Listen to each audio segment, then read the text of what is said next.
da Fundação Síndrome de Down. O pessoal está entrando. E aí eu vou dizendo já para o pessoal ficar com a câmera desligada, por favor, que essa capacitação vai ser transmitida no YouTube. E aí tem a Lei Geral de Proteção de Dados. Então, fechou a câmera todo mundo e aí a gente reserva um espaço no final, para a gente ir tirando dúvidas, certo? Acho que é importante também fazer uma autodescrição. Eu sou Matheus, eu sou um homem branco, de cabelo preto, eu estou usando um óculos preto também, e brincos pretos, e uma camiseta preta. E tem uma barba também, uma barba curta.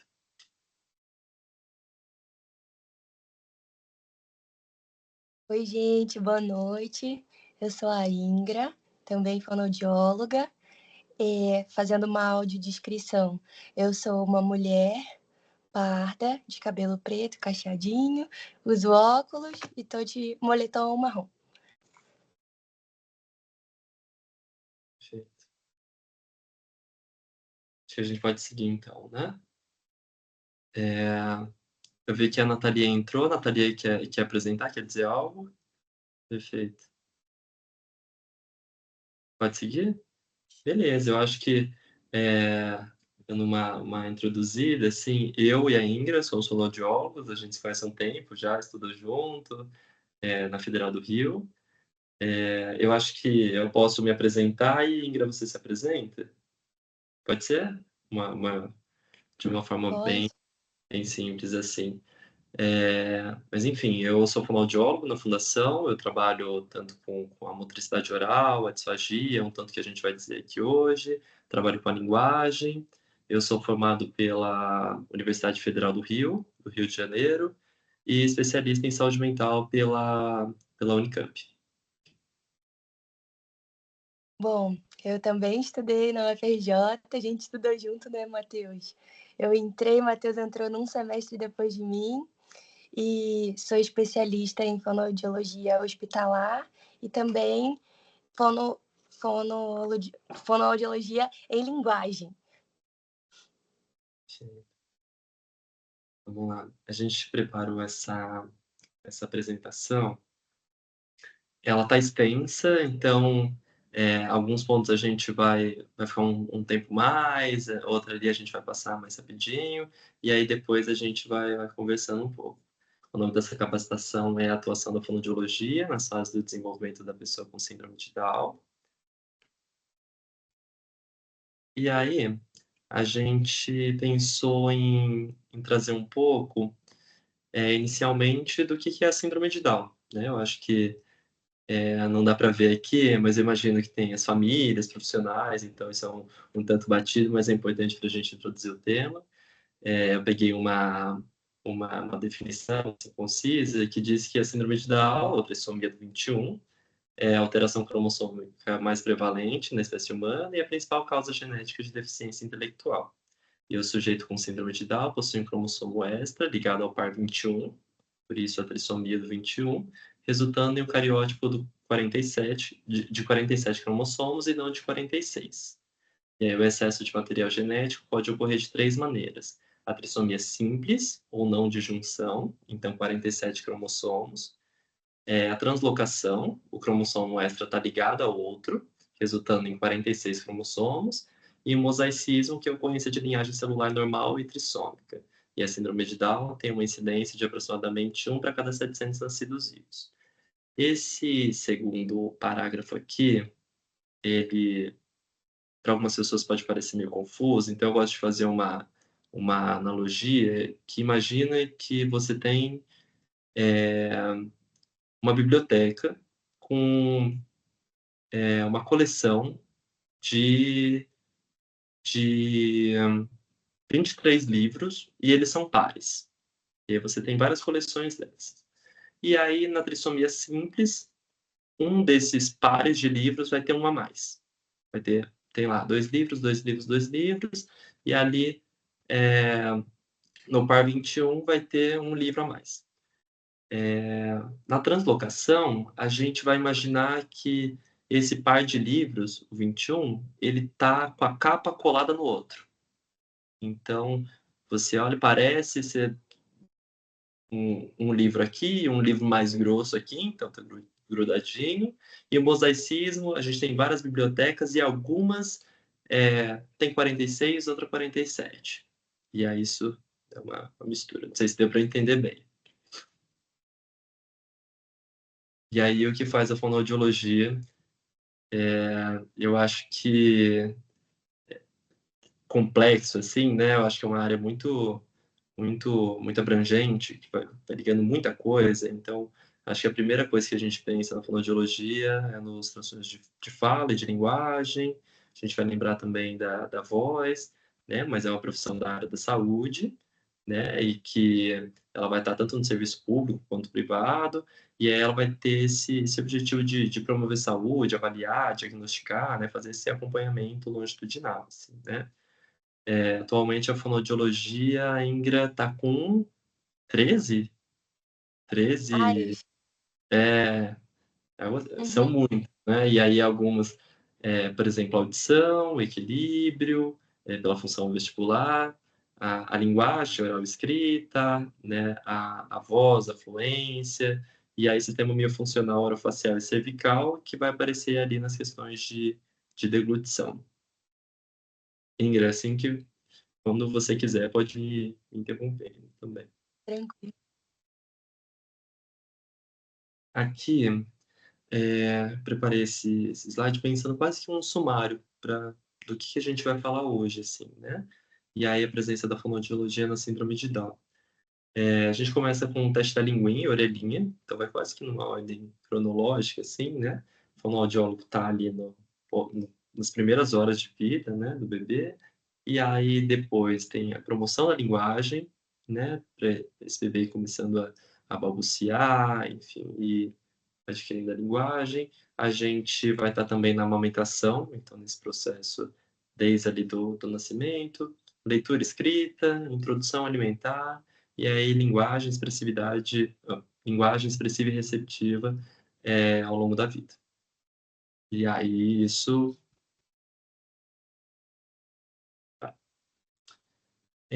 pensando um pouquinho na anatomia e fisiologia do sistema estomatognático. Então, o sistema estomatognático é esse sistema que vem desde o do comecinho da boca, e vai para a língua, e vai para trás, e aí vai até o sistema digestório, né? Tem algo que aparece bastante na fonoaudiologia, assim, que vai guiar o nosso trabalho enquanto fonoaudiólogo, que é a hipotonia muscular. Então, esse bebê que vai ter um músculo mais flácido, mais molinho, isso vai ter implicações importantes, e a hipoplasia, então essa dificuldade na formação do terço médio da face. Então, essa parte central do rosto, né? E aí o que a gente tem aqui? A gente tem nariz, tem o céu da boca, tem os olhos, tem a orelha. E aí a gente vai ver algumas implicações disso aí. Então, vai incluir lábio, língua, bochecha, palato, que é o céu da boca, o véu palatino, que é o céu da boca lá de trás, que ele é mais molinho, e a faringe, que é para onde a comida vai depois que sai da boca. E aí, o que a gente vai ter na cavidade oral, aqui na boca? A gente vai observar o palato ogival. Então, esse céu da boca ele é mais alto e mais estreitinho, né? E aí eu costumo falar para os pais que quando tem mais espaço na boca, esse palato ele está mais fundinho, vai ter menos espaço para o nariz. Então a gente vai perceber uma respiração mais ruidosa, a gente vai ver dificuldade para respirar, enfim. A gente vai ter também diminuição do crescimento maxilar, que contribui para a distorção oral. Vou falar um pouquinho disso mais para frente também. Tendência de classe 3 esquelética, essa classe 3 nada mais é do que esse queixo um pouquinho mais para frente, né? E a macroglossia relativa, tinha um consenso anterior que era que bebês com síndrome de Down têm macroglossia, ou seja, tem a língua maior do que deveria ter, né? Uma língua fora do padrão, uma língua grande, e é por isso que essa língua fica para fora, tinha esse papo, né? E aí hoje se fala da macroglossia, mas a maioria dos casos, na verdade, tem uma macroglossia relativa. Então essa língua, por estar flácida, tá hipotônica, ela parece que é maior, e na verdade ela não é, né.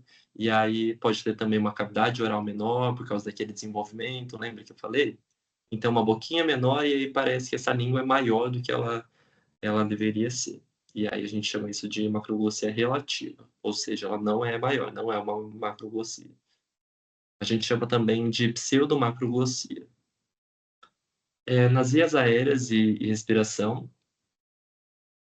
a gente vai lembrando da hipoplasia, então, nariz de menor tamanho, com a ponte nasal mais achatadinha, né.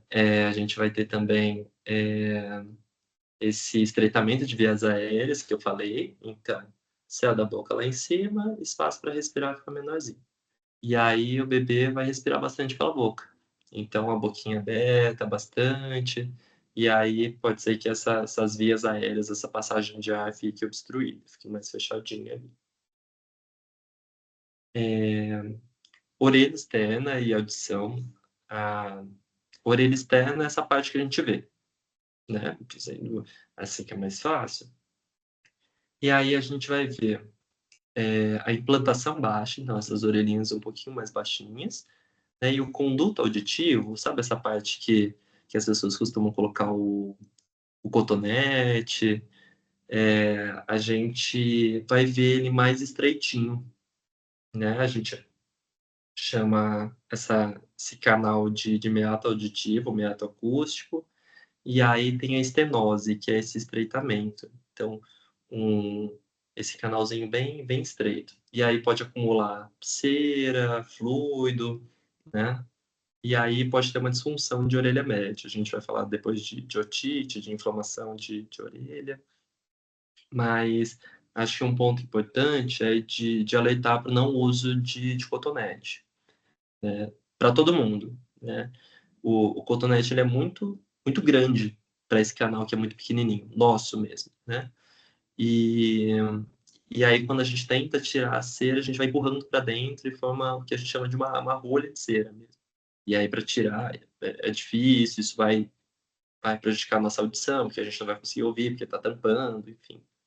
E aí, para as crianças na síndrome de Down, a gente tem um canal mais estreito ainda, então a chance de machucar ali com o cotonete é grande.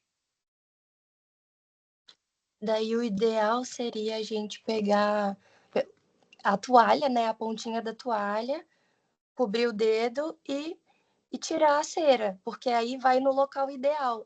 O nosso dedo não vai tão fundo, né, então vai no necessário. É a minha indicação, né. Sim. E aí, a gente pensando nessa anatomia também de face, de rosto, um tema que é muito recorrente é a amamentação, né. E aí a gente vai dizendo de quão a amamentação é boa, tanto para a mulher que está amamentando, quanto para o bebê, né, a gente vai dizer desse desenvolvimento oral, e eu gosto muito desse esquema, que aqui vai dizendo, ó, grande parte da areola na boca do bebê, não apenas o mamilo, a boca aberta como boquinha de peixe, e o nariz não encosta no seio, e ele consegue respirar livremente. A bochecha enche quando suga o leite, os lábios virados para fora, a barriga e tronco do bebê voltados para a mãe e o queixo encostado no seio. Essa é a posição correta, assim, na amamentação. E aí a, a pergunta clássica é de por que o meu filho não mama, por que que o bebê não mama no peito. E aí a gente vai pensar de novo na hipotonia, nessa flacidez, né. Para a gente fazer aquela pega, ter aquela amamentação da imagem anterior, tem que ter força. É o lábio que consegue se encaixar ali, então tem que ter força de lábio, força de bochecha, força de língua.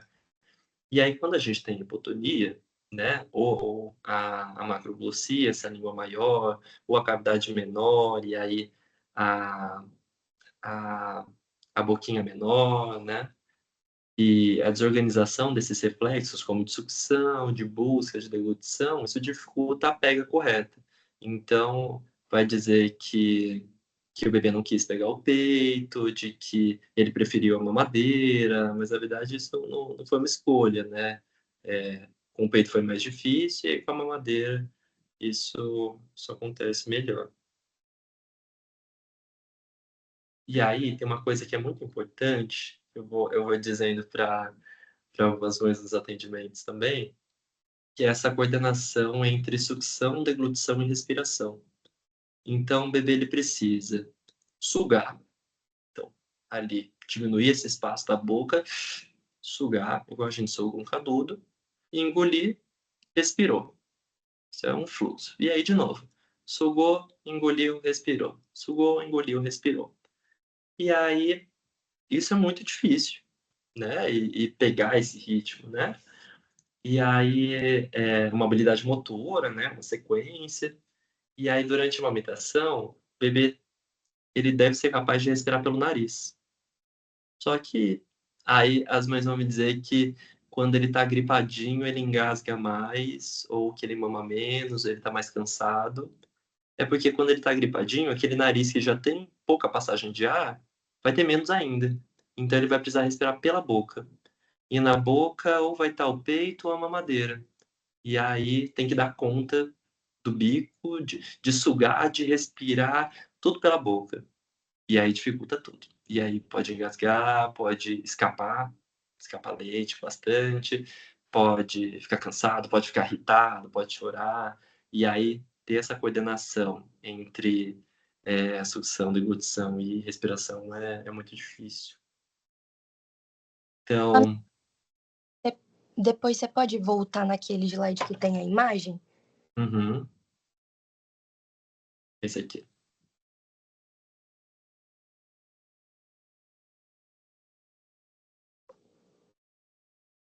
Apareceu? Apareceu agora. Que eu ia falar do por isso da importância da posição, né? Porque eu sempre. Aqui é o exemplo perfeito que a gente diz, mas eu sempre gosto também de falar do porquê disso. Por exemplo, o nariz, ele não encosta no seio. Por quê? Vamos nos colocar no lugar do neném. Imagina você bebendo uma água com o nariz tapado. Sabe, não dá para você respirar. Então é difícil. Aí a questão da barriguinha com barriguinha. Ai, que não tem um boneco aqui. Mas assim, pensa, barriguinha com barriguinha. Por quê? Porque se você tiver com a cabeça para cá, pro seio, e o corpo virado para frente, é como se a gente estivesse bebendo água assim. Como é que você vai beber água assim? Tomar toda a sua alimentação virada desse jeito. É difícil. A boquinha também, ela tem que estar toda é, dentro do seio, assim, comendo. Tô tentando falar de uma forma que todo mundo dê para entender. Tudinho, porque se ficar um pouco solta, ela costuma fazer barulho. Então, se tá fazendo barulho, é um sinal de alerta que esse neném ele não tá deglutindo da forma correta. Então, tudo só para mostrar a importância da posição também. E isso a gente fala para todos os nenéns. Então, imagina os que têm síndrome de Down, que já têm algumas dificuldades, né, fisiológicas que a gente tem apresentado aqui. Só para vocês entenderem.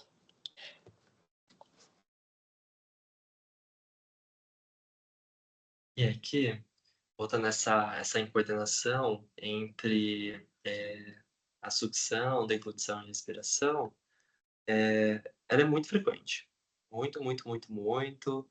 E aí é por isso que tem bastante escape, por isso que o bebê tá mamando e tá pingando bastante leite ali.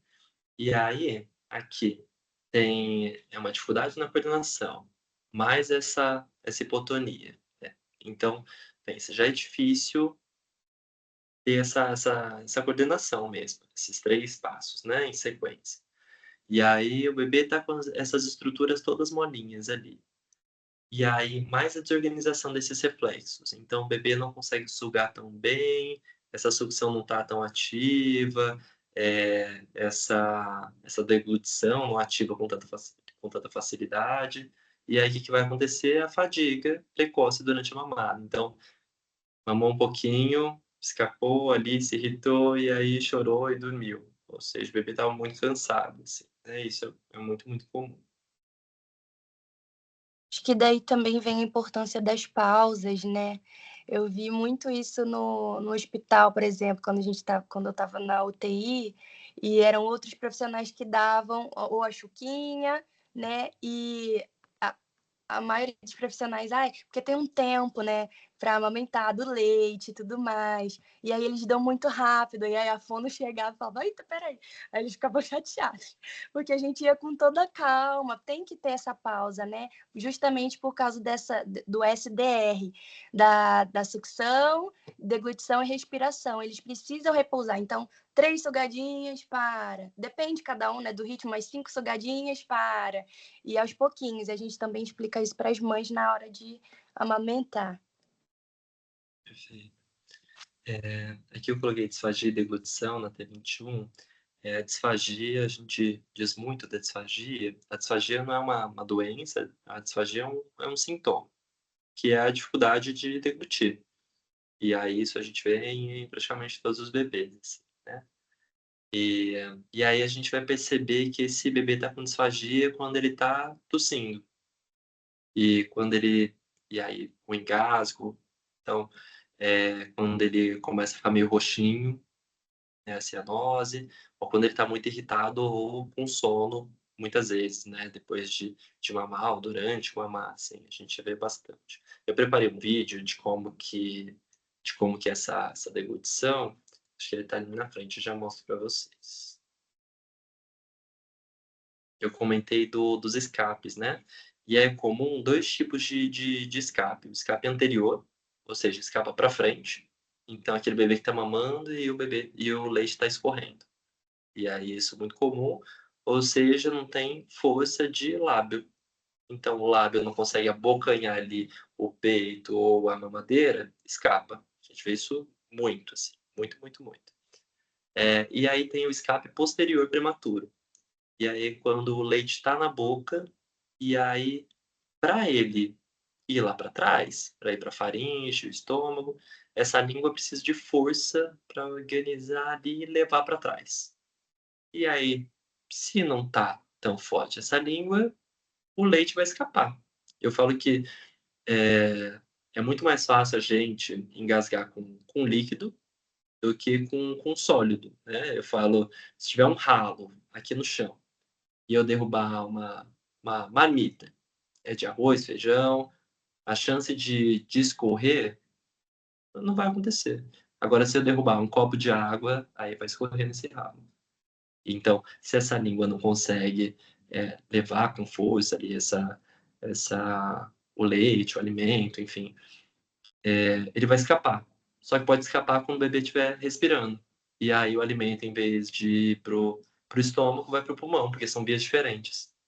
E aí uma coisinha muito pequena, assim, de força de língua, pode gerar, enfim, uma pneumonia, inclusive. E aí, o que que o fonoaudiólogo faz nesses casos, né?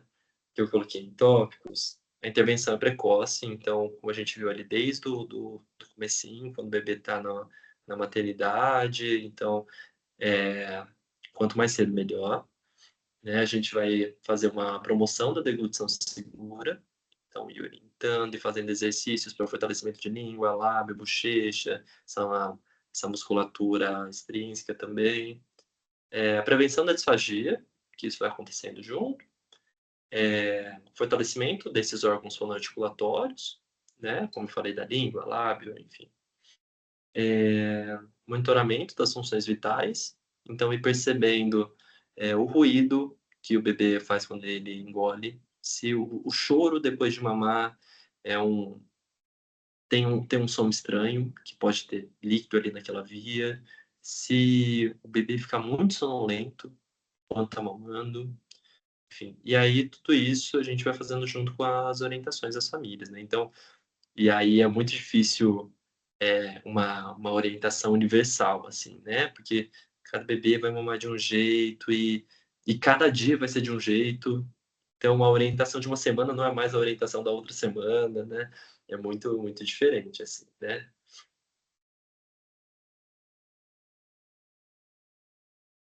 Aqui nessa tabelinha, a gente foi dizendo do seio e da mamadeira, e aí nessa tabelinha vai mostrando a diferença do que acontece no seio e na mamadeira, né. Então, esforço muscular no seio vai ser alto, então ótimo, porque o bebê que tem uma hipotonia, ele precisa fazer força de lábio, língua, então mamar no peito, ótimo. Só que muito difícil, muito custoso, né, vai gastar muita energia, vai se sentir cansado, enfim, por isso que a maioria dos bebês não mamam no peito e vão estar na mamadeira. Então na mamadeira é um esforço mais baixo. O controle de fluxo, quem faz o controle de quanto leite vai sair no seio é o bebê, e na mamadeira vai ser o bico, o adulto, enfim, a posição que o adulto está dando, enfim, a posição que está esse bebê. E aí risco de engasgos, no seio é menor, né, porque ele consegue fazer esse controle do fluxo, e na mamadeira vai ser maior, até porque dependendo do bico da mamadeira, sai mais leite, enfim. O desenvolvimento orofacial no seio ideal, porque ele vai precisar fazer bastante força, enfim, tem ali, aquela imagem que a gente mostrou do posicionamento, enfim. E o desenvolvimento orofacial na mamadeira pode ser prejudicado, pensando na nas variantes de bico, enfim. A digestão vai ser melhor no seio, né, e na mamadeira é possível que tenha mais cólica. É isso pensando também nessa quantidade do leite e nesse controle, né. E a autorregulação no seio é alta, porque é o bebê que vai regular como que ele vai mamar, e na mamadeira é baixa, porque a mamadeira é dado pelo outro, né. Então, quando a mãe achar que o bebê está com fome, ele vai receber a mamadeira, e aí quando a mamadeira está na boca dele, ele tem que lidar com aquilo ali, né. Acho que algo legal de falar, só para dar alguns exemplos, né, das nossas intervenções para fortalecimento da musculatura. Então, a gente costuma fazer massagens orofaciais, na bochechinha, de lábio, para fechar, vedar os lábios, para não ter esse escape. Aqui dentro também, se for um bebezinho, né, mais novinho, tem alguns tipos de intervenções. Antes de dar uma má, a gente pode fazer sucção digital, que no caso é colocar o dedinho, mas aí é o fono que faz, a gente orienta, né? Depende, cada caso é um caso. Mas colocar o nosso dedinho para ele sugar, para ele se preparar. Vai vir alguma coisa aí. Aí depois que vem o leite. Então, só para vocês entenderem, conseguirem visualizar melhor. E nessa tabelinha aqui a gente vai tendo dos benefícios de mamar no peito, né, mas a gente sabe que não é fácil e que não é toda criança que vai mamar no peito, então a maioria dos bebês que eu atendo pelo menos estão na mamadeira, e aí a gente promove esse fortalecimento muscular, enfim, essa alimentação segura através de outros modos, então do exercício, de orientações de intervalos entre as mamadas, enfim. Aqui, um tema mais recente, né, mais contemporâneo, que é a placa palatina de memória. Ela passou aqui. Deixa eu ver se tá aparecendo para vocês? Travou. Agora saiu. Saiu? Deixa eu passar de novo aqui.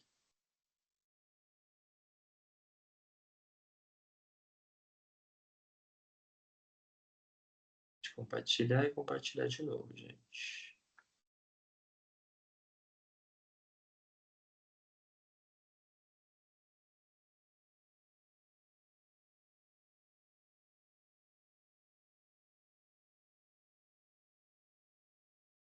Gente, essa placa é surreal. Alta tecnologia. Pronto, coloquei de novo aqui para vocês. Essa é a placa palatina de memória. Aqui eu tinha visto na foto, e na foto parece que ela é super grande, ela é pequeniníssima, ela é isso aqui, assim, bem pequenininha. E a placa palatina de memória, ela é um moldezinho, né, explicando de um jeito mais fácil, mas ela é feita sob medida para a criança, então a criança vai crescendo, essa placa precisa ser trocada, e aí se recomenda que o uso seja iniciado ali entre os 2 e 6 meses. E aqui no meio, ela tem, tá vendo que é diferente aqui, ó? Nessa aqui também dá para ver, ó, aqui é o acho que é o molde e aqui é a plaquinha. E aí ela tem uma textura diferente, como se fosse um botão.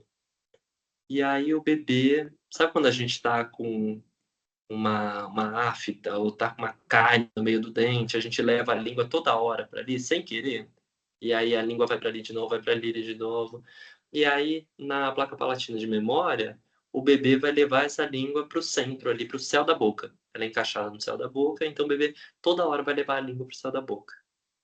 E aí, se coloca essa placa umas 3, 4 vezes por dia e deixa ali 20, 30 minutos, e aí depois tira, né.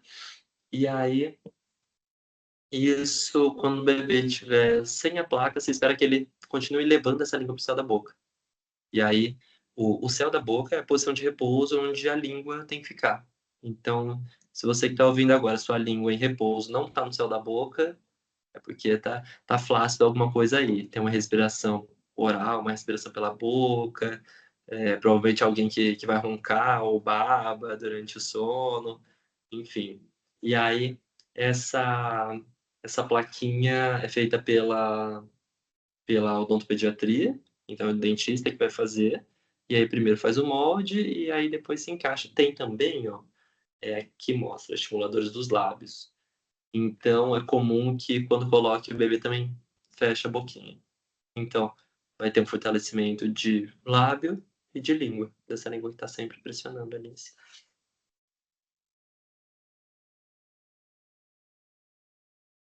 Beleza.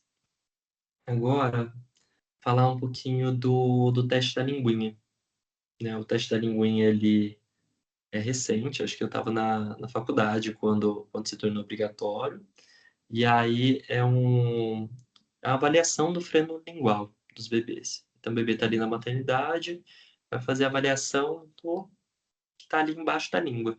Então aquilo que a gente vai dizer da língua presa, é aquela pelinha que fica aqui embaixo. E aí o fonoaudiólogo vai fazer essa avaliação. Então, é comum, por exemplo, o bebê nasceu e aí ele não consegue pegar o peito, muita dificuldade, e aí quando vai fazer o teste da linguinha ali na maternidade mesmo, vê que tem um frênulo encurtado. E aí hoje em dia, se faz a a cirurgia com laser ali rapidinho, enfim.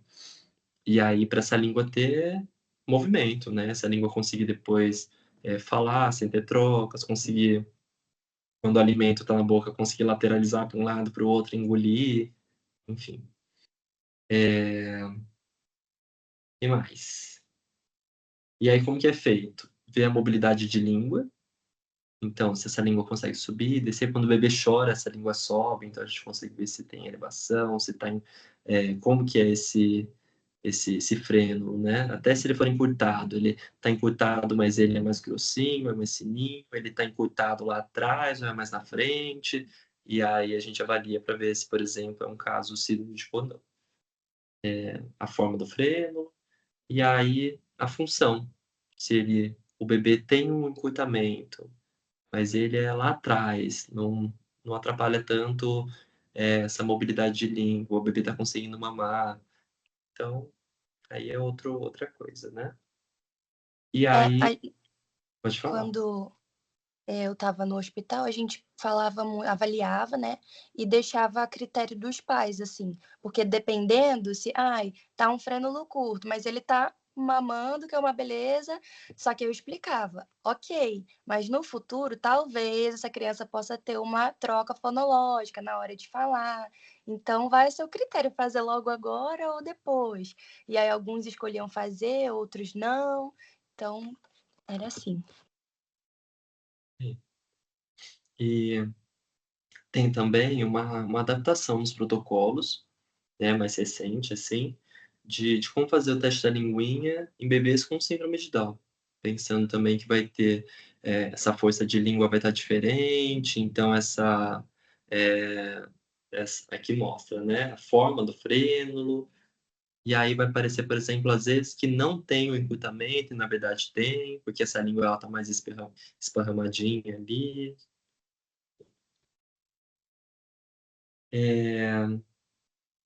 Falando um pouquinho da audição também, né, eu falei que tem aquela hipoplasia, então aquele pouco desenvolvimento nessa zona medial da face, a gente é comum aí agora passou.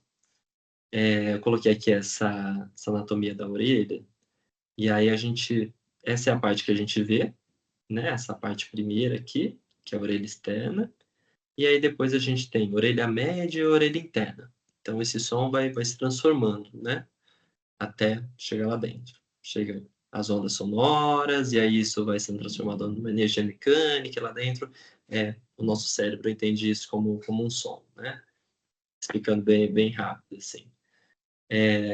E aí, na síndrome de Down, a gente pode ter uma hipoacusia, então uma perda auditiva leve, né, e isso é muito comum, coloquei aqui, ó, ela pode ser condutiva, então, principalmente por causa do meato, que é esse caminhozinho aqui, ó. Lembra que eu falei do cotonete?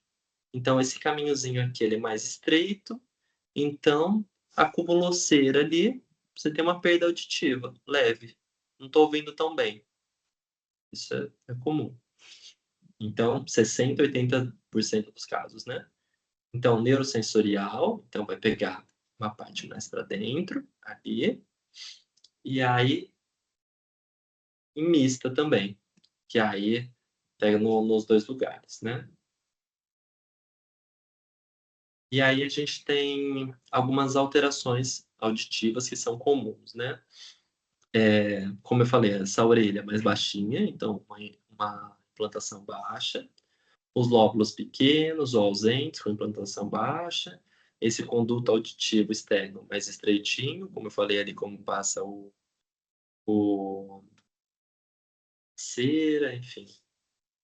A tuba auditiva flácida, então é o que liga o nariz ao ouvido. E aí tem um caminhozinho ali, inclusive que ele vai acumulando muco, na gente quando a gente está com a rinite atacada. É comum coçar o ouvido e coça o nariz, é porque está tudo ligado, né? A cera acumulada, a malformação dos ossículos, que são aqueles ossinhos bem pequenininhos do ouvido, lá de dentro, incidência aumentada de perda auditiva leve, né? Congênita. E aí, essa perda auditiva vai ser do tipo presbiacusia. Presbiacusia é a perda auditiva que a gente tem quando a gente está envelhecendo. E aí ela é progressiva, né? Aqui, falando um pouco de otite. Otite é muito comum e são as inflamação de ouvido. Então, a criança que foi na piscina e aí o ouvido inflamou, e aí isso vai ser otite, né? E então, a gente chama de otite média, que é ali na orelha média. Aqui nessa segunda imagem aqui, a gente tem ali, ó, tem o meato, e aí tem esse negocinho rosa, ali é o tímpano, a membrana timpânica. E aí ali onde está amarelinho é ali secreção, né, secreção purulenta. Então imagina que ali tá os ossinhos, eles precisam se movimentar para o som se transformar e a gente conseguir ouvir. Se está cheio de cera, esse movimento diminui, é mais difícil. Então, aqui tem uma inflamaçãozinha, eu for gripado, a gente vai ter um prejuízo auditivo, por exemplo, né, também. E aqui nessa primeira imagem, mostra o adulto e criança, e aí aquela ligação que eu falei, entre a tuba auditiva até ali no ouvido, né, esse caminho que liga o nariz ao ouvido. Nathalie, uma dúvida, pode? Pode falar. Então, quer dizer que o acúmulo da cera, ela ajuda? Se tiver O quê? acúmulo de cera, é meio que protege dessas secreções quando há uma questão de gripe, por exemplo? Não. Aqui a gente está falando da otite, a gente está falando de secreção mesmo. Sim. Então, o catarro, né? Hum? E aí aqui ele está num lugar que ele não devia estar. A orelha média normal, ali está sem nada. E aí na otite média a gente tem, ó, tá cheio de secreção, de catarro aqui. E aí isso vai impactar nesse movimento dos ossículos, então prejudica a audição. Isso aqui não é cera. Isso aqui vai ser secreção mesmo. E aí isso, se é muito recorrente, isso pode dar um distúrbio do processamento auditivo central, a gente pode ver também o distúrbio do processamento central é como que esse som chega para a criança. Então a criança ter algumas troquinhas específicas ali na fala, e aí que são meio estranhas, e aí quando a gente vai ver é uma criança que teve muita otite, assim, né, na infância, né. E ou até uma perda auditiva neurosensorial, como eu coloquei aqui. Então, esses ossículos estão catarro ali tanto tempo, que aí esse funcionamento da audição ele é alterado. Que eu coloquei a importância da estimulação auditiva, então, desde dos primeiros dias de vida até durante a gestação, então o bebê ali está ouvindo. Então, localização sonora, pegar um brinquedo com um som e fazer escondido da criança para ver se ela percebe, ou, que mais? Enfim, chamar a criança pelo nome. Sim. Essa é a minha parte, é que eu gosto muito. Eu gosto muito de música e eu sempre indico para os pais, né, na estimulação de linguagem, que a gente está falando do bebezinho, mas quando ele vai crescendo, um dos exercícios que eu sempre falo, ai, vamos cantar as musiquinhas. Então, o sapo não lavo, aí dá uma pausa para a criança começar a falar as últimas sílabas da musiquinha, sabe? Então, isso já vai estimular a atenção, concentração, a questão do som mesmo, a questão fonológica, da consciência fonológica. É uma graça, eu amo. Fora toda a questão, se tiver um instrumento, alguma coisa assim, do sensorial, da exploração. É muito bom, gente. Eu sempre indico música, coloca aí para a criança ouvir. A criança ela já ouve desde a barriga, né? Então, desde sempre, se você puder estimular, é ótimo. E aí, localização sonora, então imitação de sons também. Então, de Bitinga, que eu coloquei as onomatopeias, então, o chuá, chuá, o bum, o bibi, enfim. E isso pode ser em qualquer lugar, né? Pode ser a caminho da Fundação Síndrome de Down no carro, no ônibus, e fazer o bi, bi, bi. E aí isso é importante, né? E o uso de cantigas, como a Ingra falou. Na verdade, a gente fala muito eu explico muito para os pais, né, que não é só ali na terapia, tem que ser um conjunto de pessoas ajudando na estimulação dessa criança. Ela não está só ali na fundação, né? Ali é só um recorte, mas a maior parte do tempo ela está em casa, a maior parte do tempo ela está na escola, na creche. Então, é um conjunto de todo mundo ajudando. O que puder fazer no dia a dia da criança, ótimo, já é super válido. Perfeito. E falando um pouco dessa audição, né, que eu falei que ali na verdade, ali na segunda década de vida da criança, é comum e vem uma perdinha auditiva. Então, ali na adolescência, por exemplo, e aí é importante ter periodicamente uma audiometria completa, e aí tá sempre atento a esses indícios de perda auditiva. Então, não ouviu quando alguma coisa caiu, eu chamei 2 vezes e não ouviu, e aí isso é uma coisa importante da gente prestando atenção.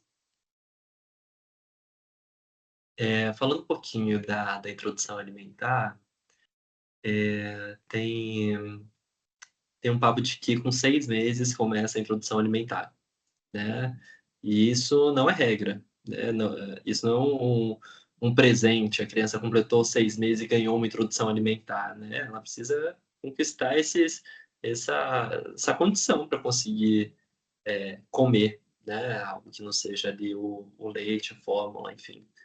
Então, a gente vai pensar enquanto fonoaudiólogo se a criança está pronta para um outro tipo de textura, outra consistência, né, se ela tem força, enfim, se isso não vai apresentar um risco para a criança. Então a gente vai pensar, por exemplo, se essa criança consegue lateralizar a língua vai para um lado, para o outro, ela tem força, se ela consegue, por exemplo, sustentar cabeça e tronco, né, porque se não sustentar não dá para liberar, né. Tem algo que eu sempre mostro também para as famílias, que é isso aqui, ó, eu vou ficar de lado e eu vou engolir a minha própria saliva, ó, e aí vocês prestam atenção. Deu para ver? Então, ó, vou fazer de novo. A laringe ela sobe, então precisa de força de laringe, não é fácil a laringe subir. Então, se não tem força ali de língua, de pescoço ali para sustentar essa cabeça, a chance de engasgar e de ter uma disfagia ali mais importante quando tiver introdução alimentar é grande. Então precisa ser cautelosas. E a parceria também, né, com os outros profissionais, principalmente as físicas maravilhosas, né, para colocar esse tronquinho no lugar. Aí a gente tem várias adaptações também, né, alguns travesseiros especiais ou a cadeirinha, elas podem explicar melhor, mas tudo isso para a gente começar essa introdução. Perfeito. E aí, o desafio é que normalmente essas crianças ainda estão no padrão de sucção e não de mastigação ainda, né. E aí, o que a gente espera para uma lateralização da criança conseguir jogar o alimento para um lado, para o outro, ainda está uma fase de amassamento do alimento ali contra o céu da boca. Então, se ela está fazendo isso só ali com leite, por exemplo, ou na introdução alimentar, isso vai ditar o nosso trabalho enquanto fonoaudiólogo para como que a gente vai fazer ali para que ela consiga se alimentar melhor e não tenha riscos, né. Sim, e é muito engraçado, né, cada criança tem um jeitinho, um processo na introdução alimentar. Então, por exemplo, que o Matheus estava falando, elas costumam nesse início mais amassar, né, então o alimento está aqui e vai amassando. E aí a criança costuma fazer assim, ó, colocar a língua para fora, assim, amassar e jogar para fora. Aí muitos responsáveis pensam: "Ai, é que ela não gostou dessa comida". Mas não, é porque ela está aprendendo. Então é importante a gente fazer esse processo de repetição, repetir várias vezes, tentar várias vezes, até realmente ela pegar esse movimento, né. Perfeito. Eu peguei aqui esse vídeo, ele tem deixa eu tirar o áudio Na dele degu aqui, que não precisa. Ó, ele vai mostrando o bebezinho, e aí é ofertado comida para ele, né, vou pausar aqui. Aqui, ó, esse negócio verde, né, vai simbolizando essa esse bolo alimentar. Então imagina ali que é um bebê comendo uma papinha, e aí aqui tá a língua. E aí vocês vão ver o movimento que precisa fazer a língua para descer isso aqui. Vai bem rápido. Então eu vou explicando enquanto vai passando. Imagina, a gente dá uma colher de papinha para a criança, e aí é importante ela ali organizar esse bolo alimentar, para que não despedace, né, não vá para um lado, para o outro, ela precisa organizar e quem faz isso é a língua. E aí, a língua, o dorso de língua, que é essa parte mais aqui, ó, bem onde está esse pontinho vermelho aqui agora. Essa parte mais para trás da língua, ela precisa de muita força para empurrar esse bolo alimentar para trás. E aí, quando ela empurra, acho que vai mostrar ali, ó. Tá passando. Primeiro fechou ali em cima, que é a cavidade que vai para o nariz. E aí, ela vai descer, e aí a gente vai ver que tem uma elevação da laringe. Essa laringe sobe, a epiglote ele desce, como se fosse um jeito bem errado de falar, mas como se ela fosse uma tampinha que tampasse ali a laringe para não pro alimento não ir para o pulmão. E aí, na verdade, o que protege o alimento de não ir para o pulmão é essa subida da laringe, igual eu mostrei para vocês no meu pescoço. Então, precisa subir, né. Beleza.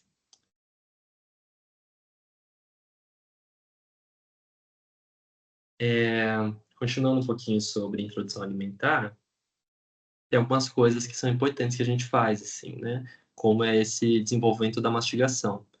Então, a lateralização, então quando a gente coloca, a terapia vai se baseando, por exemplo, em colocar essa papinha no cantinho ali da língua, então promovendo que essa língua tenha um movimento, né, então uma lateralização.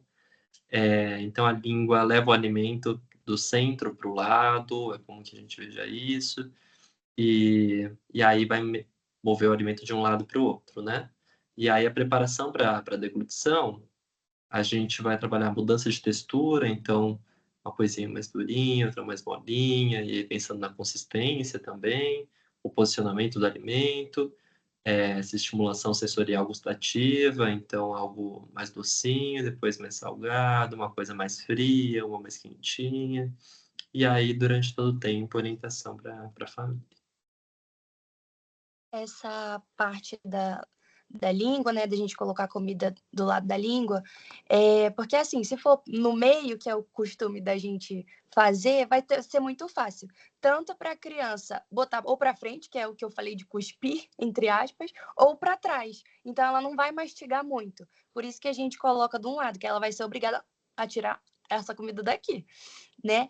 E também o que o Matheus falou, né, dos estímulos, então comida quente, fria, é justamente para dar um input sensorial e ela sentir, tem algo diferente aqui, e fazer com que essa musculatura trabalhe melhor.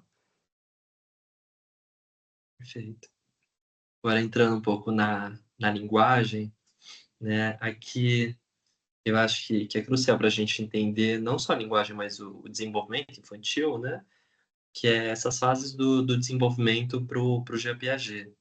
E aí ele vai dizer de 3 fases importantes para o desenvolvimento da criança que a gente vê nas nossas crianças, assim, né. A primeira fase sensório-motora, então a gente vai ver o bebezinho que vai experimentando esse corpo. Então eu vou atendendo os bebês de 2, 4 meses, a gente vai vendo esse bebezinho que descobriu a mão, e aí é mão na boca, mão para cima e olha a mão, e aí descobre o pé. E aí a gente vai vendo isso depois de como que a brincadeira vai virando sensório-motora, né, então esse brincar com o corpo, se virar, né, e assim que o bebê vai se desenvolvendo. Então levando tudo à boca, né, experimentando o corpo. E depois a fase pré-operatória, que a criança vai conseguir fazer um brincar de faz de conta. E aí isso é o simbólico, né, que é importantíssimo para a linguagem, que é, por exemplo, aqui de transformar uma caixa num foguete. E aí fingir que está brincando de comidinha, de mamãe e filhinho, de carrinho, importantíssimo para a linguagem, assim. É onde a criança vai experimentar o impossível, né, ela vai fazer o que a gente adulto não consegue e deveria conseguir. De estimular a criatividade, a criança é um tatu, e depois ela é um médico, e aí ela é um professor, e depois ela é uma pedra, e aí cada jeito, cada coisa que essa criança for, vai provocar uma outra linguagem, um outro modo de se portar, uma outra relação, Acho que isso é o mais importante para a linguagem, assim, acho que dá para fazer uma capacitação só sobre jogo simbólico, assim, faz de conta. E aí as fases operatórias, que são as posteriores, que aí vão entrar as brincadeiras de regra, por exemplo. E aí ela precisa ter passado por essas outras fases, que a gente vai ver, por exemplo, os spots, o jogo de tabuleiro, o jogo da velha, enfim, tudo que permite que precisa de uma regra, assim. Eu acho importante também aquelas brincadeiras de, por exemplo, não é nenhuma brincadeira, mas quando coloca um brinquedo na mão da criança, é concreto mesmo, tipo, dá uma mamadeira. E ela dá a função a essa mamadeira, que a gente analisa muito, né? Algumas crianças pequenininhas que aparecem, ela não sabe o que fazer com aquilo, ela joga tudo no chão, ela ainda está aprendendo. Então, ela dá a função, a mamadeira, o neném pega, faz... Então, tá aprendendo a dar função.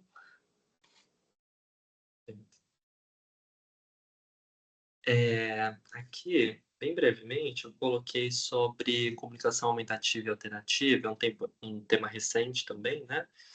E aí, a definição da CAA, da comunicação aumentativa e alternativa, que é um conjunto de estratégias, tecnologias e recursos usados para ampliar ou substituir a fala de pessoas que têm dificuldade de se comunicar verbalmente. Então, a gente vai ver em pessoas com necessidades complexas de comunicação, né? No autismo, a gente vê bastante.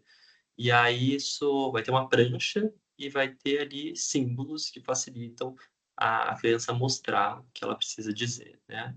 Aqui eu deixei 3 aplicativos e sites que são gratuitos, que são comuns, o LearnTalk, o Seaboard e o Matraquinho. E aí,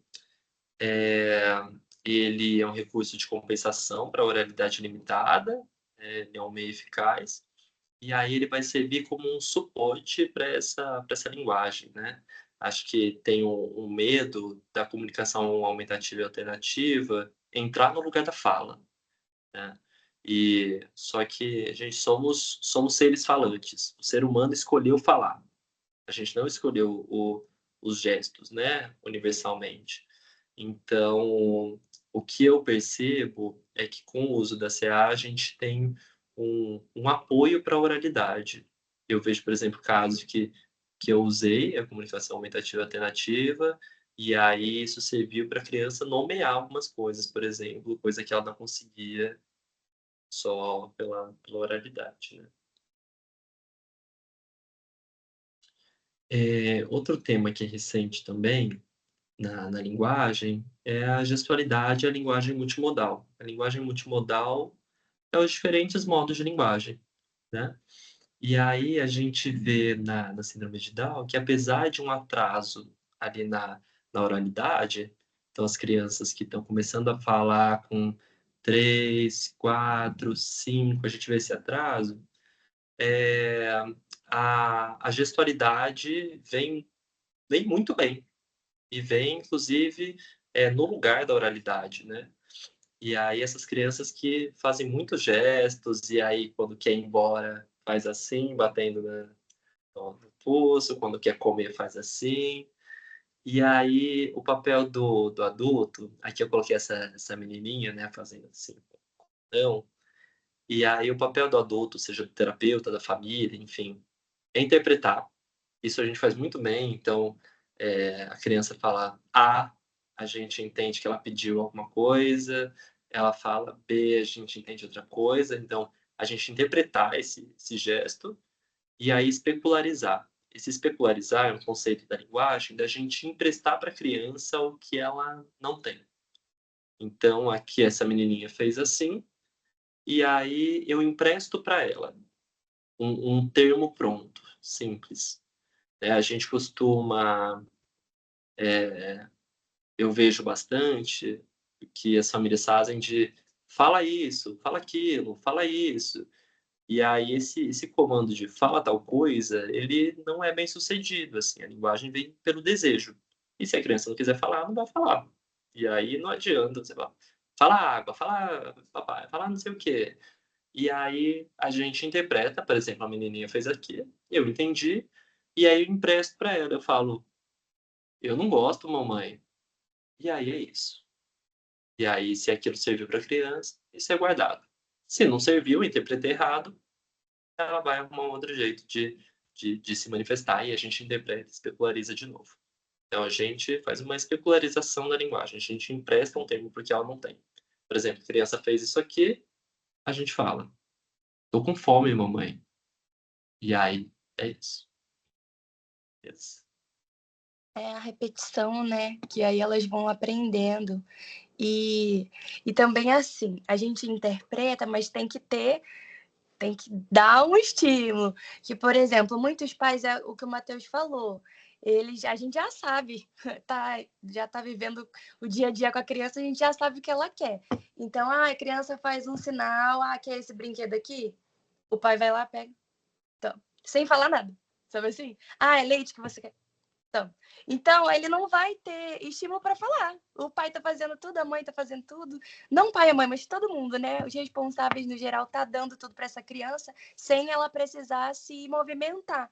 Então, a gente tem que sempre ter esse input da fala, né? Para ela perceber, eu tenho que falar. Para eu receber alguma coisa, eu tenho que falar aqui. Só para eles entenderem. Sim. Eu acho que é importante dizer também para a criança que você não entendeu, né? Às vezes a criança falou algo ali meio embolado, você não entendeu, e a gente fala, entendi, e sai andando, né? Ou faz um gesto de, tá, e sai andando, né? E de falar, eu não entendi. E aí depois desse eu não entendi, a criança vai dar um outro jeito de se expressar. Lembra? Eu falei, linguagem vem do desejo. Então, se eu quero água, eu quero ir embora, e alguém falou não entendi, quando eu dei tchau, por exemplo, e agora eu vou ter que, nossa, o que eu vou fazer, né? Se eu não consigo dizer eu quero ir embora, será que eu vou tentar dizer? Vai sair eu quero, vai ter um outro escape, que é importante a gente ter, do que só aceitar aquela linguagem que vem daquela criança. É importante a gente dizer que a gente não entendeu, assim, para ver o que surge daí. É, aqui eu peguei duas questões que são muito comuns na fala das crianças com síndrome de Down, que é o transtorno de fala, de origem musculoesquelética, e eu peguei também a praxia de fala, né? Mas aqui falando do transtorno de fala de origem musculoesquelética, é o que a gente mais vê. Lembra que eu falei que tem a hipotonia, né? Essa estrutura mais flácida. E aí, imagina que se o lábio tá fraquinho, a língua fraca, bochecha fraca, céu da boca ali fraquinho, e a faringe fraquinha, essa fala vai sair meio distorcida, sair meio diferente. Então, as manifestações comuns que a gente vai ter é imprecisão articulatória constante, e aí esses erros são consistentes. Então, toda vez que a criança fala chato, sai sato, porque essa língua não tem força de subir para fazer o chato. Quando ela vai pedir a toalha, toda vez que pede toalha, ela fala toalha. Essa língua não consegue subir para fazer um toalha. E aí isso é muito comum. A gente vai ver na voz e ressonância, né? Que é como que tá essa voz. Pode ter uma hipernasalidade, tá? Essa voz mais hipernasal, porque o véu palatino, que é o céu da boca, ali molinho, que fica lá atrás, ele pode estar, que a gente chama de desabado, ele está flácido, está caído, então esse ar escapa pelo nariz. A velocidade da fala mais devagar, então eu vou falar mais devagar. E aí implicações anatômicas, como por exemplo, lembra que eu falei da macroglossia e da pseudo-macroglossia? Então essa língua que está mais flácida, ou essa cavidade oral que é menor. E aí o céu da boca alto e estreito, essa língua vai ter dificuldade de chegar lá em cima para fazer alguns sons. Então, por exemplo, o som do L, que a gente vibra lá no céu da boca, o rá. E aí, por exemplo, sempre que a criança vai falar prato, sai pato. Sempre que ela quer falar quebrou, ela fala quebrou, porque não consegue vibrar lá em cima. E aí, uma coisa que é importante do transtorno de fala de origem musculoesquelética é que a criança, por exemplo, ela fala quebô, sempre vai ser quebô. Ela fala pato, sempre vai ser pato, porque essa musculatura não está forte o suficiente. Aqui, eu gosto muito dessa imagem, que ela mostra os fonemas e as regiões que a gente articula elas. Então, ó, começa ali com P, B, então pato, bola, mola. A gente faz tudo aqui no lábio. E aí depois, faca, vaca, a gente faz tudo com lábio e dente. Então aqui vai mostrando onde é feito cada som. Então, por exemplo, se tem um lábio mais hipotônico, mais fraquinho, mais molinho, para fazer tudo que tem P, B e M vai ser mais difícil. Então, pato pode sair um ato. Gosto muito dessa imagem. E aí, falando um pouquinho agora, um tema recente também, que é a praxia de fala na infância. E aí é muito diferente do transtorno músculo-esquelético, né, da fala. A AF, que é a praxia de fala na infância, é uma dificuldade no planejamento e na programação sequencial desses movimentos. Aí imagina, fala aí na casa de vocês, bola. É muito movimento e rápido. No B, o lábio junta, no O, ele arredonda, no Lá, língua sobe, no A, língua desce. Muito movimento, muito rápido. Quase que uma dança, assim, né? E aí, precisa de muita coordenação, né, para fazer isso, planejamento, enfim. E na praxia de fala, a gente vai ter uma inconsistência desses desvios. Então, tem hora que ele vai falar boa, tem hora que vai ser boda, tem hora que vai sair doga, e ele queria dizer bola. E aí tem também uma dificuldade de coarticulação, tem esses sons que se juntam, e aí vai ter uma quebra ali. Por exemplo, ele vai dizer tambor, sai um tambor. Então é um negócio meio quebrado, assim, né? Então, alteração de prosódia, que é o ritmo da fala, então a fala mais monótona, silabada, e aí pode ter uma ênfase não desejada, né? Então, pode ser, por exemplo, que a criança parece que está falando sempre triste, ou sempre feliz, ou fala sempre de um jeito específico, assim, né? O mesmo ritmo. A gente vai ver também a dissociação automática voluntária. Então, quando ela fala automaticamente, vai contar uma história, é de um jeito. E quando a gente pede para ela falar tal coisa, é mais difícil de falar. E aí isso é bem diferente.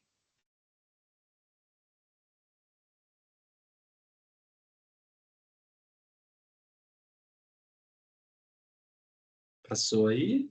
Passou, né? Beleza. Que eu coloquei também os fatores cognitivos e linguísticos que impactam a fala. Então, como a gente estava falando da deficiência intelectual, a gente vai ter um déficit de memória fonológica, então essa capacidade de guardar muitos fonemas e de como usá-los, ela é prejudicada, né? Você quer falar um pouquinho disso, Ingrid? Sim. Ó, quando pensamos nas dificuldades de fala, na síndrome de Down, a gente não está falando apenas de articulação ou da motricidade orofacial. Então, existem fatores cognitivos e linguísticos que influenciam nesse processo. E é justamente nesse ponto que a fonoaudiologia atua. Então, nesse déficit de memória fonológica, na síndrome de Down, a memória fonológica e a memória de trabalho verbal, elas tendem a ser mais frágeis. Então, como o Matheus falou, né, eles têm mais dificuldade. E isso impacta nas tarefas que depende da criança ela segurar. Dela segurar o som na mente, dela memorizar por alguns segundos. Então, nós temos que repetir bastante palavras mais longas, segmentar as sílabas, combinar os fonemas vai ser difícil, montar palavras vai ser mais difícil. Então, como fono, isso nos orienta a trabalhar com atividades mais curtas, né, com tempo menor. A gente até conversa com algumas crianças, né? A gente conversa de alguns casos na reunião de equipe. Ah, essa criança não dá conta de ficar muito tempo. Por isso, porque tem que ser atividades mais curtas por causa da memória. Claro, entre outros fatores, mas um dos fatores pode ser esse, né, do déficit de memória. Então, atividades mais visuais, mais repetitivas, tudo isso para fortalecer a via fonológica. E o atraso lexical gramatical é outro ponto frequente, que é o vocabulário, que ele cresce mais devagar, e o uso reduzido de palavras funcionais. Então, por exemplo, artigo, pronome, preposição, eles tendem a não falar muito. São frases com menos conectivos. Então, deixa eu ver um exemplo. Tipo, cachorro casa. Isso. Dizer que, por exemplo, o cachorro fez algo em casa, né? Cachorro, comida, casa. E aí você vai tentando Isso entender mesmo. isso, assim, né? Os substantivos vão ficando mais prevalentes, né? E aí de como que juntar isso para uma construção frasal é mais difícil, assim. Uhum. E aí o nosso papel é expandir esse vocabulário, né? Aumentar a variedade lexical e apoiar na construção de frases mais completas, de forma funcional e contextualizada. Porque até o Matheus estava falando um outro exemplo da água, né? Chegar na criança e fazer com que ela fala água, água, água. Gente, do nada. Fala água, ela não vai falar, tem que ser no dia a dia, né? Quando ela quiser água, aí apresenta a água para ela. Vamos repetir? Porque ela está com sede, entendeu? Então, tudo tem que ser contextualizado. Até, tá voltando da escola. E aí, filho, me fala como foi hoje. Mesmo que ela ainda não consiga, mas sempre estimular esse discurso, né? Não só coisas pontuais. Você tá bem? Sim. Sabe, perguntas de sim ou não ajuda. Tem que ser algo mais complexo, justamente para estimular. Beleza. E aí a nossa intervenção, né? A gente vai falando um tanto quando a gente estava apresentando, né? Mas a gente vai ver a terapia miofuncional oral, pensando naqueles casos que a criança não consegue dizer tal palavra porque o lábio está mais fraquinho, porque a língua está mais fraquinha. Então, o trabalho vai sendo ditado por essa via, né? Na praxia de fala, a gente vai usar bastante pista motora, igual está nesse desenho, né? O desenho da maçã, então a gente vai usar bastante disso, de mostrar como que faz o lábio. Eu gosto também de às vezes usar objetos, por exemplo, maçã. E aí tem aquele brinquedinho da maçã, que é a maçã em duas partes, né? E que cola com velcro. E eu gosto de pegar uma é má e a outra é sã. Porque é comum a criança falar é a má. E para você levar que é maçã, que essa palavra tem tamanho, né? Ela tem essa outra sílaba, é muito difícil, então tem que vir para o concreto, né?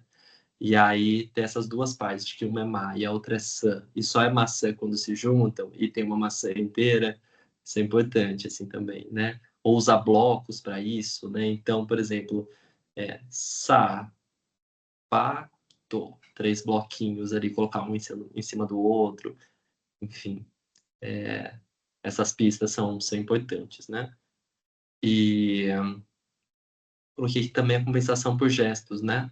Então, usando esses gestos que eu falei que são muito ricos, né? E que essas crianças têm preservados, de como que isso pode vir para a oralidade, né? Senão não se separa. Gesto também é linguagem, né? Então a gente trazendo isso para o campo da oralidade mesmo.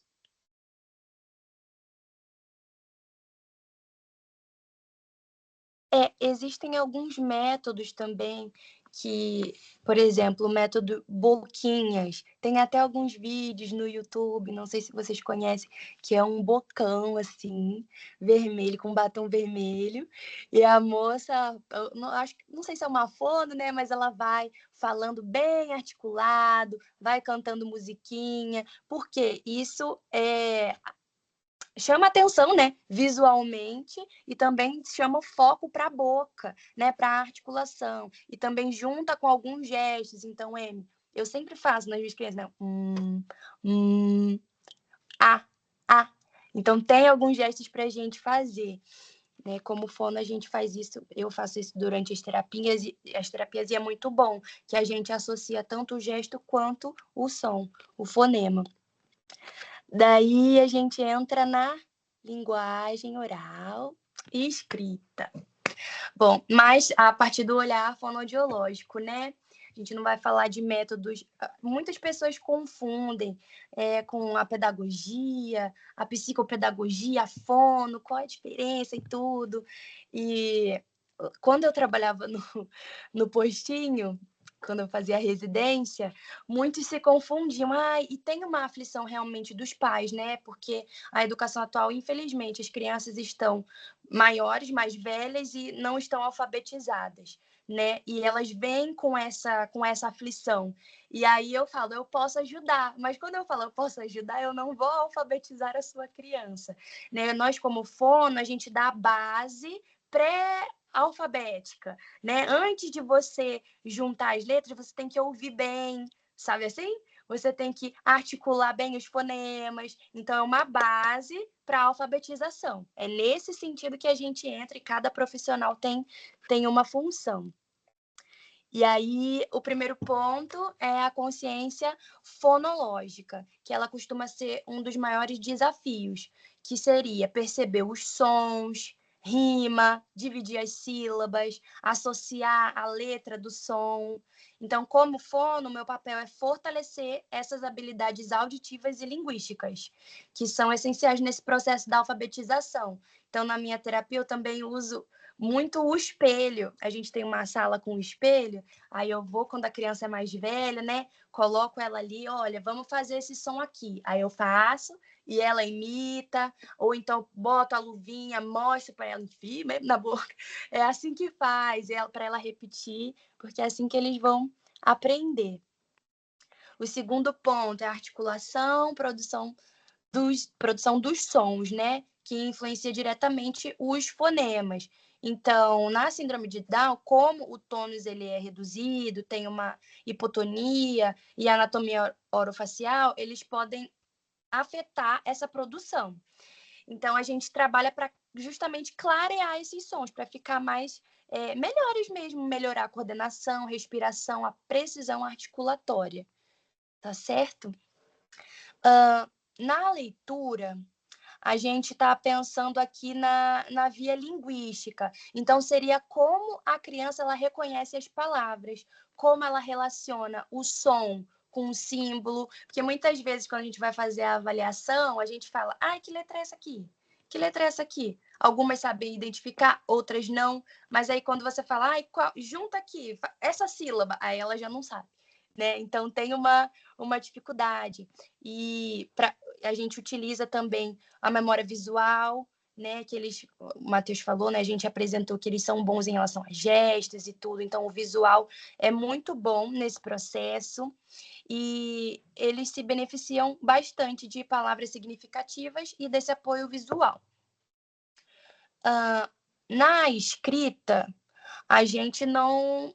Claro, tem a leitura escrita, né? Mas a gente não vai trabalhar a caligrafia, porque isso é um recurso pedagógico, né? Aqui a gente se importa na organização da linguagem, a estrutura das frases, como eu falei, do discurso, a consciência das unidades linguísticas e a clareza dos fonemas, né? Então, aí, gente, eu sempre coloco assim para estimular a leitura.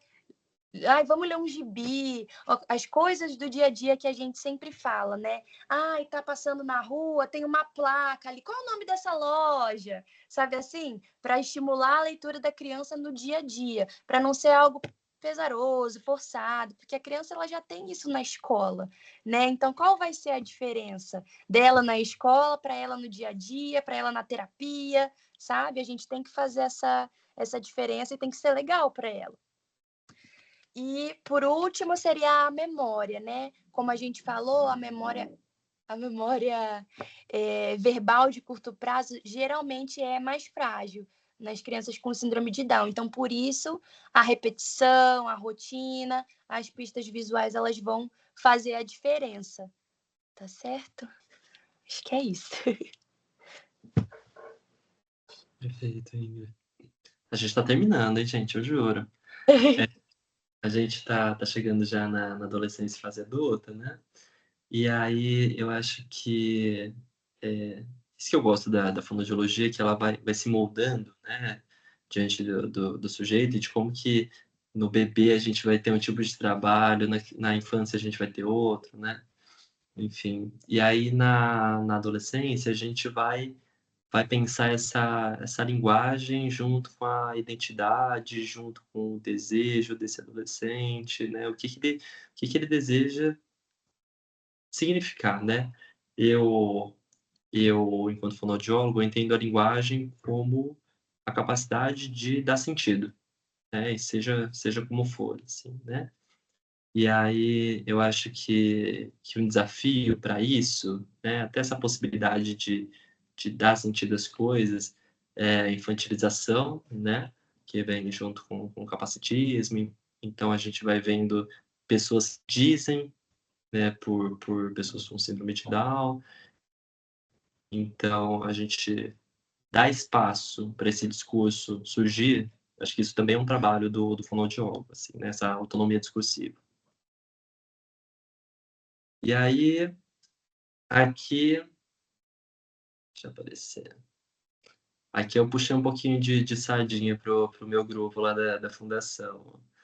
É um grupo que eu vou dizer um grupo de teatro, mas é um grupo de práticas expressivas que vai usando recursos do teatro também, com adolescentes e jovens adultos, né? E aí, eu acho que o foco é a saída da ideia de que são crianças perpétuas, né? E aí a gente vai fazer o ensino do vocabulário adequado para nomear partes do corpo, o grupo, como que a gente apresenta o grupo e se apresenta, como que a gente usa esse espaço, como que a gente traz sentimentos para cenas, essa relação com o outro. A gente faz cena de como se conhecer, de como dizer que não gostou de algo, enfim, isso vai aparecendo, né?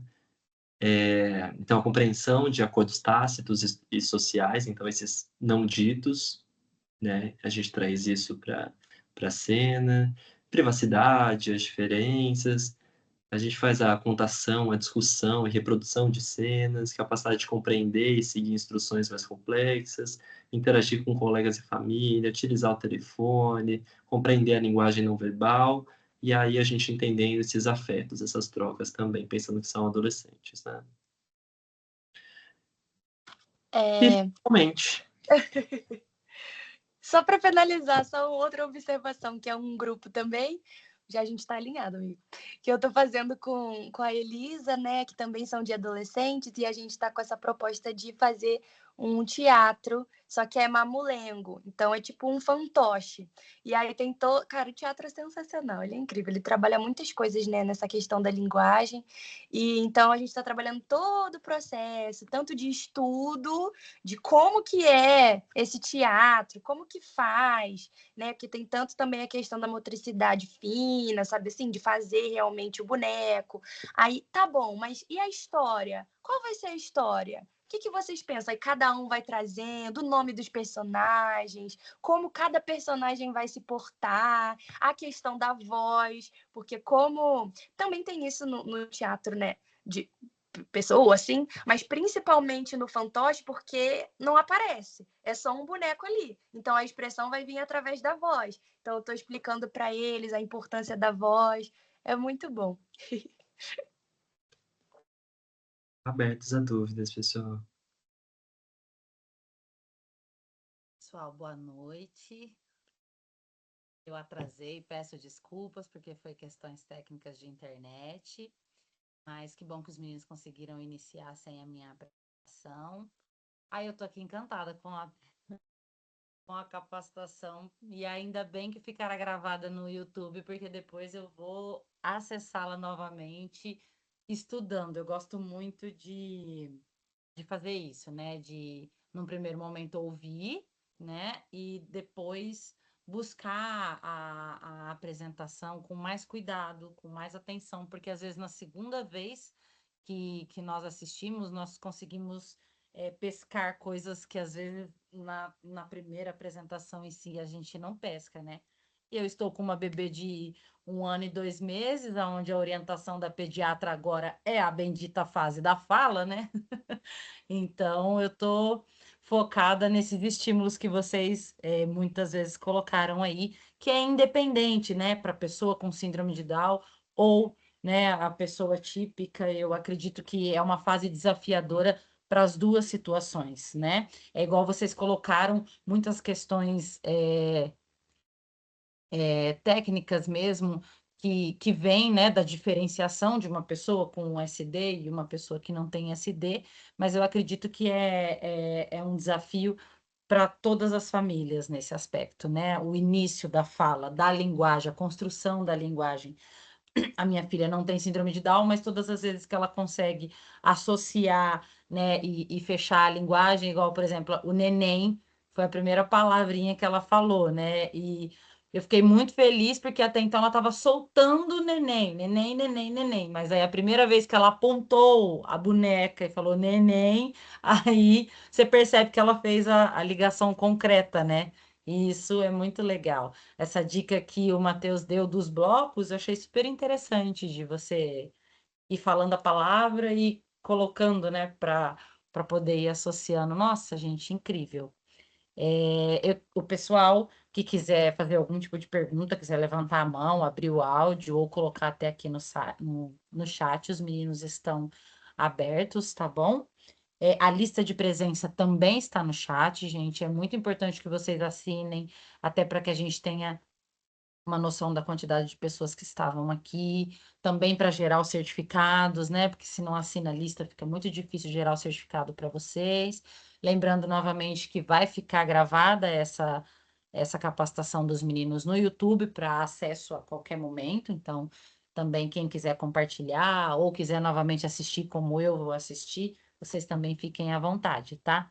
A Suelen Souza colocou que foi maravilhoso, que as orientações foram perfeitas. Obrigado, gente. Feliz. A gente passou um pouquinho do horário, a gente vai falando, é 2 fonos, né? E aí é Ah, difícil parar de falar. sobre a capacitação, que você falou que ficaria, que daria mais uma capacitação sobre as fases, né? Vamos pensar nisso, porque é muito legal mesmo. E passa do horário mesmo, porque é um assunto tão interessante que a gente fica muito preso, né, nisso. E é muito interessante, é como eu falo, né? A fala, até para nós mesmos, né? A gente aprende muito com isso.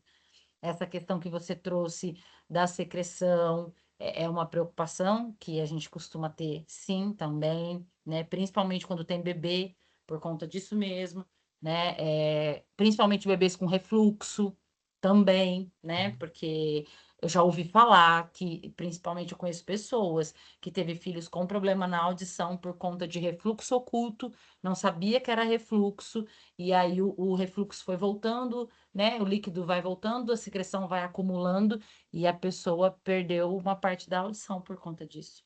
Uhum. Tem aquela imagem que mostra a tuba auditiva, né, que liga nariz ao ouvido, e aí no bebê, na gente, ela é uma subidinha, mas no bebê é mais horizontal. E aí é mais fácil ter, por isso que é mais fácil ter otite na infância, então o catarro, o leite ali que voltou, é fácil de chegar, assim, é fácil. Muito bem. Até mesmo, outra uma dúvida que eu tenho, é... então é verdade que, por exemplo, o mamar deitado pode fazer o leite ir para o lugar errado, ou não? Aí depende, tudo depende, né. Uhum. Se a gente pensar que tem uma hipotonia, uma flacidez, tem o risco é maior, né. Eu vou dizendo para as famílias que é algo muito muito importante, que ali quando a gente é bebê, o bebê tem um bochechão, né, e aí o bochechão e a boquinha pequena. Esse bochechão não é por acaso para o bebê ser bonitinho, né. Esse bochechão ele tem uma função. Dentro desse bochechão tem gordura, a gente chama de sucking pads, que são bolsas de gordura. E aí esse espaço dentro da boca não é igual o nosso que tem espação, que a gente consegue tirar o arroz de lá de trás e joga para o outro, e passa o fio dental e sobe, escova os dentes. No bebê, esse espacinho da boca ele é bem estreitinho. E ele é estreito exatamente para esse leite não ficar perdido e correr risco de engasgar e ir para o lugar errado. Ele é quase um canal. E aí, mesmo ele mamando deitado, se tiver essa bochecha firminha, as estruturas que a gente falou ali minimamente firmes, maravilha. Tanto que o bebê ali, né, até na imagem, ele mamando ali de ladinho, né, deitadinho, certinho. Obrigada, Má. Ah, A Gisélia tá digitando, mas ainda não chegou sua mensagem, Gi. Eu não sei se você tá digitando um texto longo e por isso que não chegou ainda, ou se é a internet. Ah, aqui, agora chegou. Parabéns, Matheus e Ingra. Muito bom compartilhar o dia a dia com vocês na fundação. É, gente, eu digo mesmo, tá? Porque esses dois profissionais são incríveis. A gente não tá puxando a sardinha, não, é porque eles são maravilhosos mesmo. A Juliane colocou: eu amei, obrigada, vocês dois são incríveis. E a Elisângela também está escrevendo alguma coisa aqui.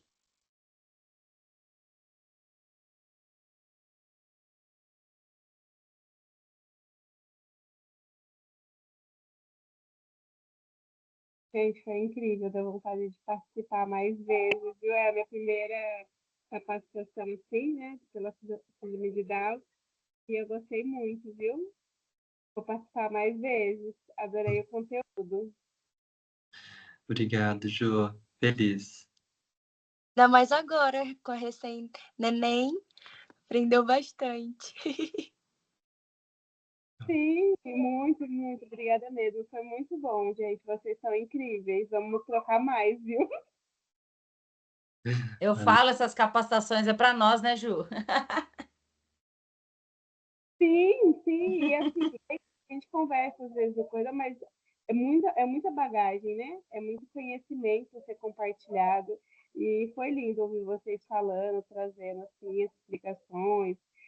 Quando vocês falaram da forma de amamentar, eu lembro que o pessoal do centro de saúde também explicou isso, que ela não iria arrotar se ela tivesse uma boa pega. E aí eu fui me familiarizando com algumas das coisas também que vocês trouxeram e aprendendo muitas outras.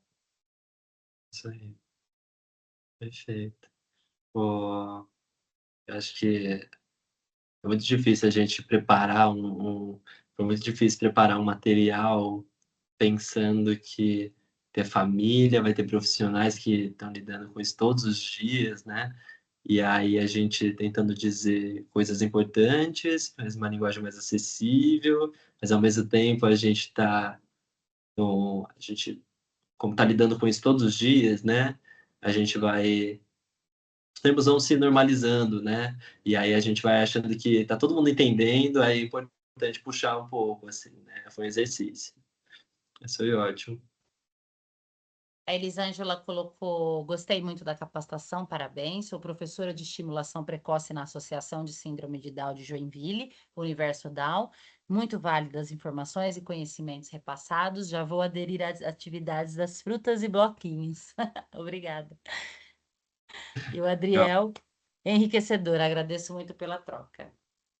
Bom, gente, eu agradeço vocês primeiramente pela disponibilidade de estar aqui, né, de repassar o conhecimento de vocês para nós, né, e ter a disponibilidade também de pensarmos numa outra capacitação com assuntos, né, que, que aumentam a partir deste, né, agradeço a todos que ficaram aqui até agora também, tá bom? Conosco, prestando atenção, interagindo. E é isso, todas as capacitações da Fundação Síndrome de Down, elas são divulgadas nas redes sociais, tá? Quando elas são divulgadas com o endereço das inscrições, com o horário certinho, com o dia. É uma vez por mês que nós nos encontramos, né? Sempre com um profissional trazendo aí o conhecimento. Então, eu gostaria muito de agradecer vocês, tá bom? Todos aqui, tanto os que estão de ouvintes, quanto os meninos que trouxeram esse conhecimento maravilhoso para nós. Obrigado, gente. Fico muito feliz. Foi ótimo. Um abraço para vocês, gente. Boa semana. Abraço, gente. Boa semana. Para todos que já assinaram a lista, vocês estão dispensados. E quem ainda não assinou, se puder assinar antes de sair da sala, eu agradeço. Gente, um beijo.